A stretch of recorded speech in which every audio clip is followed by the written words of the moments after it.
اور ایران میں بلکہ شکایت یہ ہے کہ اور شہروں میں کیوں نہیں لے کے آ رہے ہیں لوگوں. 700 800 کلومیٹر دور سے لوگ پہنچے تھے تہران, جن کے لیے تہران نزدیک تھا وہ تہران آئے.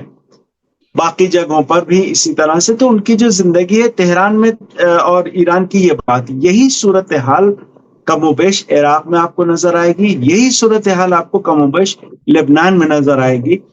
باقی اگر ہم پاکستان کی بات کریں, اور آپ خود ہندوستان کو دیکھ رہے ہیں, تو ہر سیاست سے اور ہر اسٹریٹجی سے, ہر پالیسی سازی سے ہٹ کے اگر دیکھا جائے تو بھی ان کی شخصیت نے لوگوں کے دلوں میں جگہ بنائی, اور پھر وہ کسی ایک مسلک تک محدود نہیں ہے بلکہ دیگر مذاہب اور دیگر ادیان تک یہ چیز پھیل گئی. یہ تو ہو گئی سب سے پہلی چیز.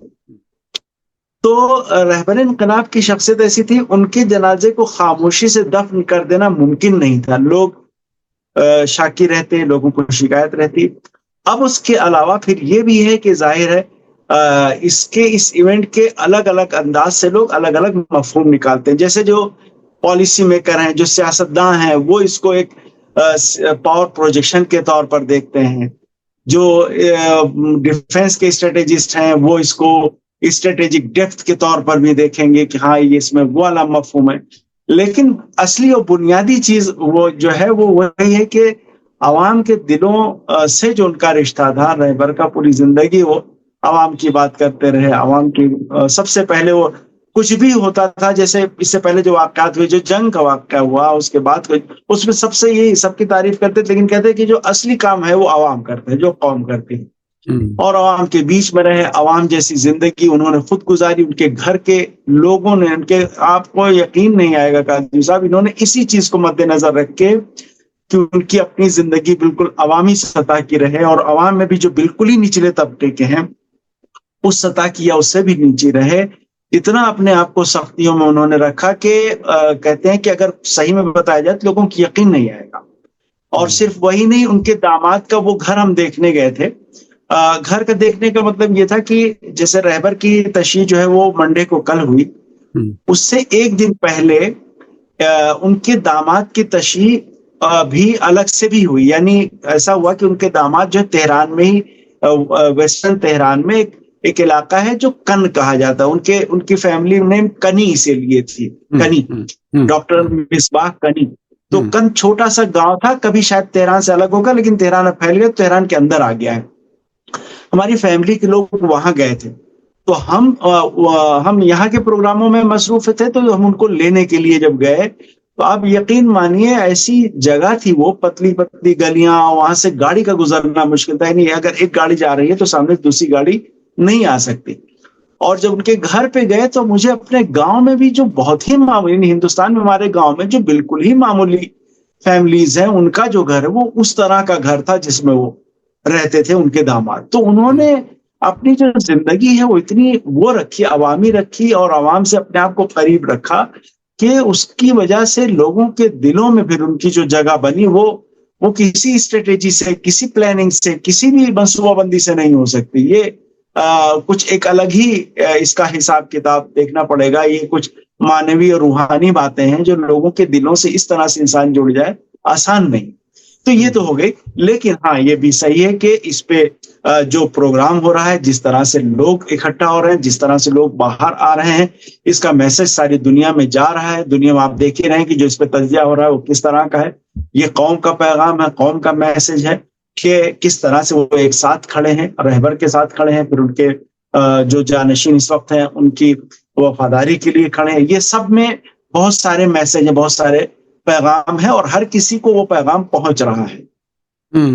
یہ میں اپنے درشکوں سے بتا دوں کہ احمد عباس صاحب آیت اللہ خامنہئی کی زندگی میں ان کے دفتر جاتے رہے اور وہاں کچھ کام ٹویٹر وغیرہ کی کچھ ذمہ داریاں نبھاتے رہے, اور اس جگہ تک ان کی پہنچ رہی ہے جہاں موبائل کہیں ایک جگہ رکھ دیا جاتا تھا اور اس کے بعد اندر جاتے تھے. تو آپ کو انداز ہو جائے کہ کس اندر کے سرکل تک احمد عباس صاحب کی پہنچ رہی ہے.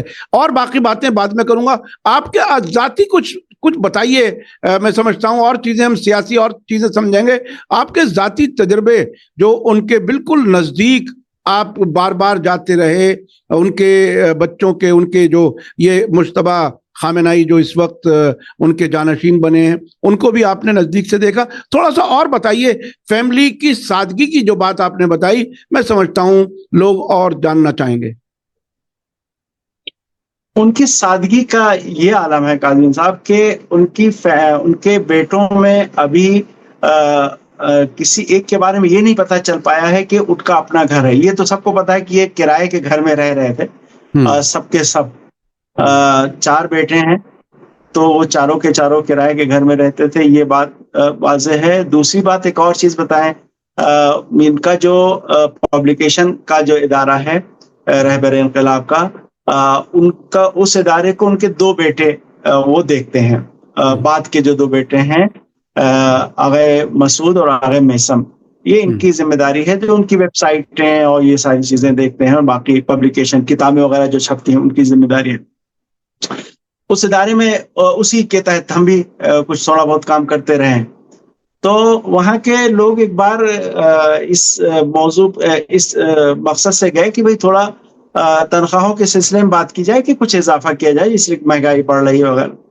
تو اب جب میٹنگ شروع ہوئی تو ان کے بیٹے جس عالم میں میٹنگ میں آ کے شریک ہوئے, اور ان کے جوتوں کی جو وضعیت تھی, جو صورتحال تھی, اس کو دیکھ کے سب اتنا شرمندہ ہو گئے کہ بھئی یہ تو خود ہی ایسی زندگی گزار رہے ہیں, اب ہم اس میں اپنی زندگی کی مشکلات کیا بیان کریں. بہرحال لوگوں کی تنخواہیں جو جیسے بڑھتی ہیں ہر سال اس طرح سے بڑھی, لیکن ایسی زندگی ان کی. تو اس کے علاوہ ایک آپ نے ڈاکٹر حداد عادل کا سنا ہوگا, ایک پروگرام ہے, اور ڈاکٹر حداد عادل کا یہ ایران کے پارلیمنٹ اسپیکر رہ چکے ہیں, ہندوستان سے بہت ان کو لگاؤ, بہت دفعہ جا چکے ہیں ہندوستان. ان کی بیٹی ہی جو ہے وہ ان کی آیت اللہ مجتبی خامنئی کی بیوی تھیں, جو شہید ہو گئی اسی حملے میں, زہرا حداد عادل. تو وہ انہوں نے اس پروگرام میں بتایا کہ جب شادی طے ہو گئی کہ بھئی اب شادی ہونی ہے, تو یہاں رسم ہے کہ لڑکی والے داماد کو لے جاتے ہیں اور اس کے لیے جوتے, گھڑی اور ایک لباس, ایک پینٹ کوٹ یا جو بھی لباس ایک وہ دلواتے ہیں, وہ ان کی ذمہ داری ہے. کہنے لگے کہ ہم ان کو لے کے گئے گھڑی دلوانے کے لیے, تو ایک علاقہ ہے یہاں پر جہاں گھڑی کی دکانیں ہیں. ڈاکٹر حداد عادل کی مالی حیثیت بہتر تھی پروفیسر ہونے کی وجہ سے, پروفیسر ہیں تو ان کی بہرحال آمدنی اس طرح کی. تو ان کو جب لے کے گئے, اور تو ان کو لوگ پہچانتے تھے, آیت اللہ مجتبی خامنئی کو لوگ بہت نہیں پہچانتے چونکہ بہت سامنے نہیں آتے تھے, ان کی تصویروں وغیرہ بہت کم ہیں. تو جب لے کے وہاں پر گئے اور ڈاکٹر حداد عادل جو کو لوگ پہچانتے تھے, تو وہ دکاندار بھی پہچان گیا. تو یہ وقت صاحب کیا ہے, تو کہا کہ گھڑی ایک دکھائیں, یہ داماد کو ہمیں دلانی ہے. تو انہوں نے آیت اللہ مجتبی نے بڑی سختی سے کہا کہ بھئی ایسا ہے, آپ جو سب سے سستی گھڑی آپ کی دکان میں آپ وہ ہمیں دیجیے. اور بالکل سختی کے ساتھ یہ کہا کہ وہ اس کو ماننا پڑا, اور واقعی جو سب سے سستی گھڑی تھی وہ انہوں نے دلائی. جوتوں کے لیے بتاتے ہیں کہ گئے ایک جوڑی جوتے لیے, ڈاکٹر حداد عادل بتاتے ہیں کہ وہ 5-6 سال انہوں نے وہ جوتے پہنے. کہنے میں گھر میں جب آتا تو وہ پرانے جوتے سائڈ سے وہ بالکل دب گئے تھے. کہا جب میں وہ دیکھ لیتا مجھے سمجھ جاتا تھا آج آیت اللہ مجتبی خامنئی ہمارے یہاں مہمان ہے, آج وہ آئے ہیں. وہ انہوں نے اس طرح کی زندگی ایک لوگوں نے گزاری ہے, وہی گزارتے ہیں, اس سے ہٹتے نہیں, بڑی سختی کے ساتھ اس پہ پابند رہتے ہیں. یہ بہت بڑی, دیکھیے یہ انسائٹ جو ملی ہیں آیت اللہ خامنئی کی فیملی کی, وہ واقعاً بہت ہی دل و دماغ پر اثر کرنے والی ہیں. وہ شخص جو پوری دنیا کی سیاست کو اتنا بدل کے چلا گیا, اس کی فیملی کے لوگ اتنے سادہ زندگی سے رہ سکتے ہیں, یہ عام طور پر لوگ یقین نہیں کرتے. لیکن احمد عباس صاحب بالکل اندر سے جو چیزیں تجربے ہو سکتے تھے, مختصری اس وقت میں ہو سکتے تھے, لیکن آپ نے محسوس کیا ہوگا. اب میں یہ سمجھنا چاہ رہا ہوں کہ اس تشییع کے موقع پر شہید کے جو ایکسس آف ریزسٹنس کے لیڈرز آئے, ان کی ملاقاتوں کی کچھ خبریں میں نے دیکھی ایران کے میڈیا میں, خاص طور پر اسپیکر محمد باقر قالیباف کے ساتھ اور فارن منسٹر کے ساتھ. ان میٹنگز کی کچھ تفصیل